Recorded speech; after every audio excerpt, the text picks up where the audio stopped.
Have you ever wondered what mysteries lie hidden inside the colossal pyramids of Egypt? We've all seen their majestic silhouettes against the desert sky, but what's actually on the inside? Today, we're embarking on a virtual journey, stepping through the ancient stone and into the heart of these architectural wonders. Let's unravel the secrets of the pyramid's interior, from its narrow passages to its mysterious chambers. Our adventure begins at the Great Pyramid of Giza, the tomb of the pharaoh Khufu. Finding the entrance isn't as simple as walking up to a front door. The original entrance was sealed and hidden after the pharaoh's burial. The one tourists use today was actually forced open by treasure hunters centuries ago. As we step inside, the first thing you'll notice is the dramatic change in temperature. It's much cooler, and the air is still silent, carrying the weight of thousands of years. We immediately find ourselves in a narrow, cramped passageway called the Descending Passage. It slopes steeply downwards,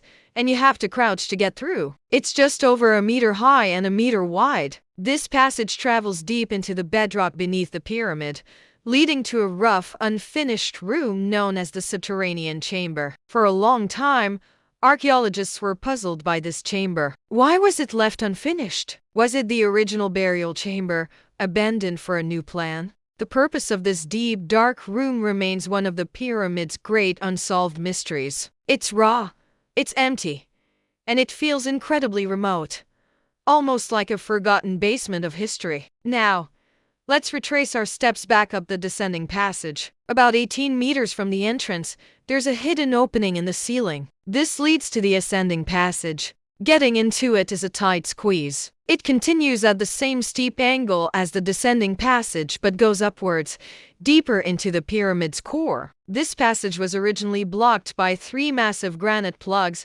which are still in place today. The treasure hunters who first broke in had to carve a bypass tunnel around them. Imagine their determination, chipping away at solid rock in the dark, hoping to find untold riches. The ascending passage is just as tight as the one before it. After about 39 meters of a difficult, hunched-over climb, the space suddenly opens up. We've arrived at one of the most breathtaking spaces inside the pyramid, the Grand Gallery. The contrast is astonishing. From a cramped, 1-meter-high tunnel, you step into a corridor that soars over 8 meters high. The walls are made of beautifully polished limestone, angled inwards, creating a stunning corbelled arch effect that seems to reach for the heavens. It's an architectural marvel. How did the ancient Egyptians build this with such precision, deep inside a mountain of stone? Along the sides of the gallery floor, there are ramps with slots cut into them. Egyptologists believe these might have been part of a system to move the massive granite blocks used to seal the king's chamber after the burial.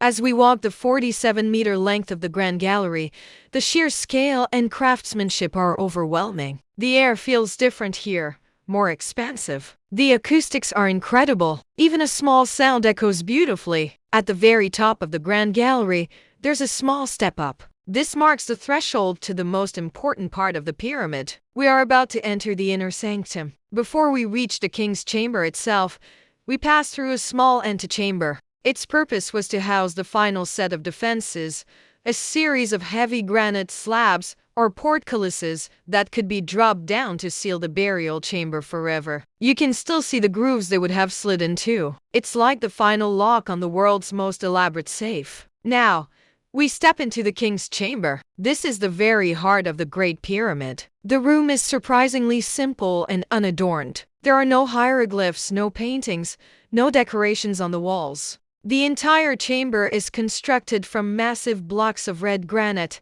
transported all the way from Aswan, over 800 kilometers away. The precision is mind-boggling. The blocks fit together so perfectly you can't even slip a piece of paper between them. The only object in the room is a large, lidless sarcophagus, also carved from a single block of granite. It's empty. It was likely looted thousands of years ago. The sarcophagus is slightly wider than the entrance to the chamber, which means it must have been placed here as the pyramid was being built around it. The chamber is designed for a single purpose, to protect the pharaoh's body for eternity. Despite its starkness, there's a profound sense of peace and finality here. But there's more. Let's look up. Above the king's chamber are 5 secret stress-relieving chambers. These weren't meant to be seen. They were built to distribute the immense weight of the pyramid above, preventing the roof of the king's chamber from collapsing. It's a brilliant feat of engineering, discovered by early explorers who tunneled their way up.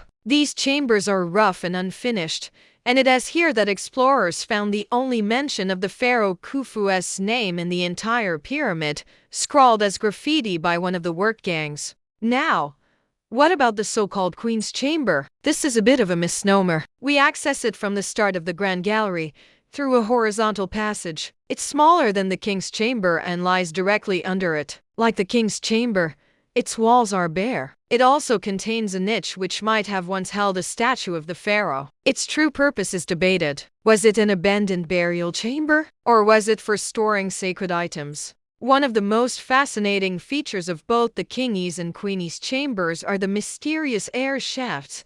These are narrow shafts, only about 20 centimeters wide, that extend from the chambers through the pyramid to the outside. For a long time, they were thought to be for ventilation, but that doesn't make sense, since they were sealed at both ends. Modern theories suggest they had a symbolic, religious purpose. The ancient Egyptians believed the pharaoh's soul would ascend to the heavens to join the circumpolar stars, the ones that never set. The shafts from the king's chamber align with specific stars, acting as pathways for the pharaoh's spirit to travel to the afterlife. So, when we piece it all together, what does the inside of a pyramid look like? It's a complex network of passages and chambers, each with a specific purpose, engineered with unbelievable precision. It's a machine for the afterlife. From the dark, descending tunnels leading to nowhere, to the soaring Grand Gallery, and finally to the stark, silent burial chamber,